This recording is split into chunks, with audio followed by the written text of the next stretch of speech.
पूर्वतन मुख्यमंत्री तथा विरोधी दल नेता श्री नवीन पट्टनायक विजु जनता दल सुप्रीमो समस्त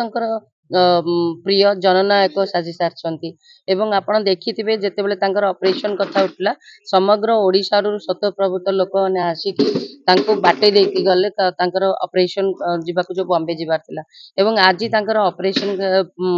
समय रे आपण देखिथिबे सारा ओडिशा रे लोक प्रदीप प्रज्वलन कर आशीष मागुंट कहीं ए जननायक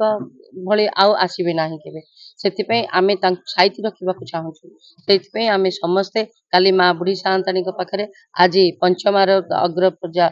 विनायक पाखे सिद्धि विनायक पाखे प्रार्थना करुचु आयुष प्रदान करूँ सुस्थ करूँ आम पाखक फेर दियो। आज गोपालपुर निर्वाचन मंडली तरफ समस्त नेतृमंडली और समस्त जनसाधारण एवं आमर पूर्वतन एमपी एवं पूर्वतन विधायक एवं ता सहित आमर वर्तमान समस्त जिला परिषद सरपंच समिति सभ्य भाई माने एवं कॉर्पोरेटर भाई भौणी माने एमएससी चेयरमैन आम समस्त मिसी आज प्रभु गणेश पाखे प्रार्थना करमर नेता श्री नवीन पट्टनायक केमी जल्दी सुस्थ हूँ और अस्त्रोपचार किभली सफलतार सहित हो सी जल्दी केमी फेरी आसतु ओडिशा को एवं ओडिशावासी सी होती हृदय स्पंदन एवं आज ओडिशावासी समस्ते आज प्रभु पाखे प्रार्थना कर जो देवदेवी मंदिर अच्छी सबू जगह पूजा अर्चना होती आम भी से दीपदान करूँ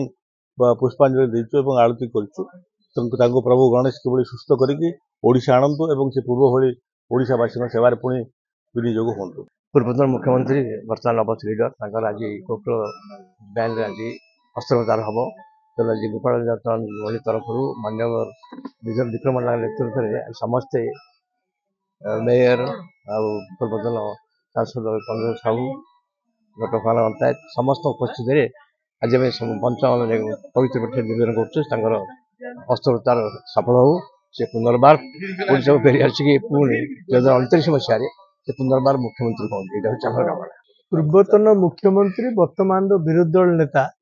ओडिशार 4.5 कोटी जनता जी की अति प्रिय जहाँ को समस्ते भल पाती